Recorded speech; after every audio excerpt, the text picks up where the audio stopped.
कुछ घंटों तक ड्राइव करने के बाद प्रणव और उसका दोस्त रोहित एक पेट्रोल पंप में पेट्रोल भरवाने के लिए रुके। वो काफी सुनसान सी जगह थी और रात के कुछ 7 ही बज रहे थे। वहां पर कोई गाड़ी या लोग नहीं थे। पेट्रोल पंप में बस एक ही आदमी था जो पेट्रोल भरने और गाड़ी का हवा चेक करने का काम करता था। पेट्रोल पंप के ठीक पीछे ही एक छोटी सी दुकान थी। यहाँ पर छोटी मोटी चीजें जैसे कोल्ड ड्रिंक, बिस्किट, मैगजीन और सिगरेट मिलते थे। गाड़ी रुकते ही रोहित गाड़ी से बाहर निकला और बोला, मैं कुछ लेके आता हूँ, तुझे कुछ चाहिए? सिगरेट ले आना, 2 पैकेट। रोहित और प्रणव की दोस्ती 12 साल पुरानी थी। कॉलेज के टाइम से ही दोनों दोस्त थे। वो अक्सर 2-3 दिन की छुट्टियों में शहर से बाहर घूमने चले जाया करते थे।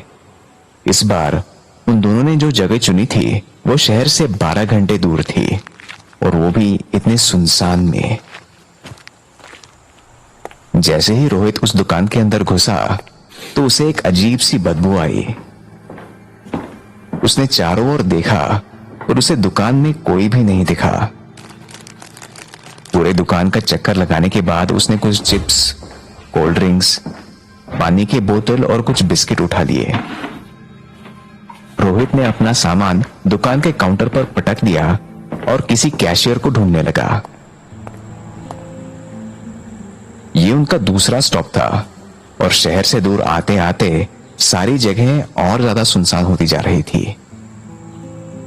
ऐसा लग रहा था जैसे वो दुनिया के आखिरी गांव या जगह की तरफ बढ़ रहे हो। इस जगह आकर भी कुछ वैसा ही लग रहा था। उसकी बाहर नजर गई तो गाड़ी में पेट्रोल भर चुका था। प्रणव गाड़ी में बैठे बैठे भूख से थोड़ा परेशान हो रहा था। सर, कैशियर की इस अचानक आवाज ने रोहित को थोड़ा डरा दिया। ये वही पेट्रोल भरने वाला आदमी था। रोहित सोचने लगा कि वो आदमी अंदर आया कैसे। वो तो दरवाजे के पास ही खड़ा था। पीछे का कोई दरवाजा होगा सोचकर वो काउंटर के पास गया।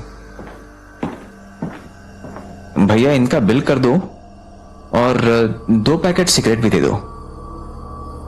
सिगरेट निकालकर वो कैशियर एक एक करके बिल करने लगा। बिल करते वक्त वो आदमी रोहित को ऐसे घूर रहा था जैसे उसने पहली बार किसी आदमी को देखा हो। 1255 रुपए। पैसे देकर जैसे ही रोहित निकलने लगा उस आदमी ने कहा, ध्यान से जाना। हाँ, बिल्कुल। मैं मजाक नहीं कर रहा। तुम लोग उस तरफ जा रहे हो ना? हाँ, सही कहा आपने। साल के इस टाइम पर काफी लोग आते हैं,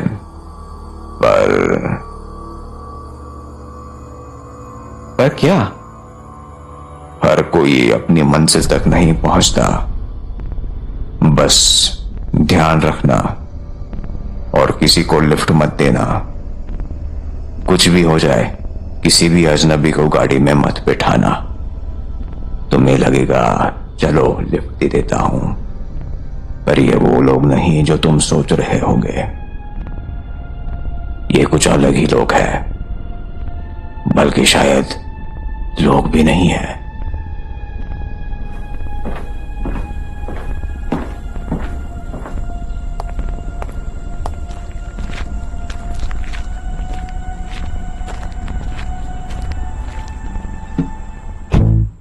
जैसे ही रोहित गाड़ी में वापस आया तो उसने देखा कि प्रणव दुकान के सामने रखे हुए डस्टबिन के बगल में ही उस दीवार पर पेशाब कर रहा था। वो भागते हुए वापस गाड़ी में घुसा, तुरंत दरवाजा बंद किया और रोहित को बोला, अरे जल्दी भगा, अरे जल्दी भगा भगा भगा। क्या पागल हो गया है क्या? साले क्या करके आए हैं? वो दुकान का कैशियर उनकी गाड़ी के पीछे भाग रहा था और जोर से हाथ हिला रहा था। वो काफी गुस्से में था और चिल्ला रहा था, साले लंबू ने मुझे उसकी दुकान के बाहर मुड़ते हुए देख लिया। तो अंदर जाकर बाथरूम नहीं यूज कर सकता था क्या? गधा कहीं का। वो 1-2 घंटे और ड्राइव करते रहे, मगर रोहित उस क्लर्क को भूल नहीं पा रहा था। उसका चेहरा, उसकी आवाज और उसकी बातें अभी भी उसके दिमाग में गूंज रही थी। प्रणव ने पूछा, भाई तू ठीक है? हाँ हाँ। पता है जब वो मेरे पीछे भाग रहा था ना, तो मैं बड़ी मुश्किल से उसे बचकर निकल पाया। वो जैसे मुझे पकड़ ही लेता। वो आदमी थोड़ा अजीब था।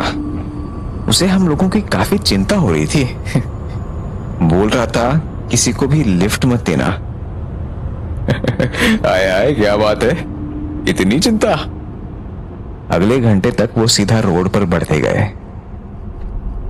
प्रणव बोला, यार भूख लगी है। रात के 1 बज रहे हैं और तूने बस 1 घंटे पहले ही तो खाया है। क्या यार, ये चिप्स, बिस्किट और कोल्ड ड्रिंक, ये कैसा खाना हो गया? ठीक है ठीक है, आगे अगर कोई खाने की जगह दिखेगी तो वहां गाड़ी रोक लूंगा। गाड़ी रोक लेगा? क्यों? क्यों मतलब? अभी तो तूने बोला कि भूख लगी है। हाँ भूख लगी है, पर जगह ढूंढने की जरूरत नहीं है। बस गाड़ी साइड में रोक लो। और तो तुम चाहते हो कि मैं गाड़ी साइड में रोक दूं? और फिर क्या? खाने के लिए डिनर कहाँ है? वो तो ढूंढना ही पड़ेगा ना। क्या बात कर रहे हो रोहित, इतना कुछ तो है गाड़ी में खाने को। रोहित को प्रणव की बातें बहुत अजीब लगी और उसे कुछ समझ नहीं आया।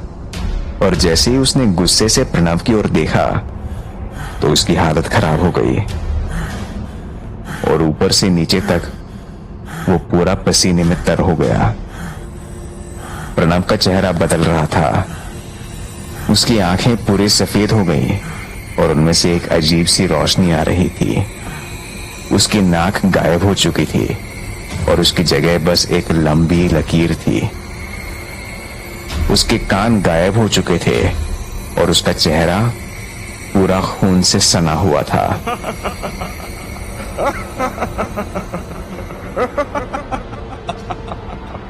प्रणव जोर जोर से हंस रहा था। रोहित गाड़ी रोक के दरवाजा खोलने की कोशिश करता रहा पर दरवाजा खोल नहीं पा रहा था। उसे अब याद आ रहा था दुकान का वो कैशियर जो उसकी गाड़ी के पीछे भाग रहा था, जैसे वो कुछ कहना चाह रहा हो।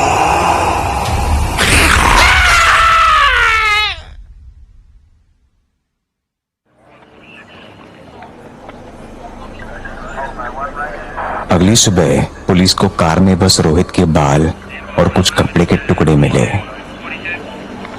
छानबीन करने पर पुलिस जब उस पेट्रोल पंप पर पहुंची तो प्रणव की और उस कैशियर की लाश उन्हें उस दुकान के बगल से मिली जहां प्रणव पेशाब कर रहा था। रोहित के साथ जो गाड़ी में घुसा था वो प्रणव नहीं था।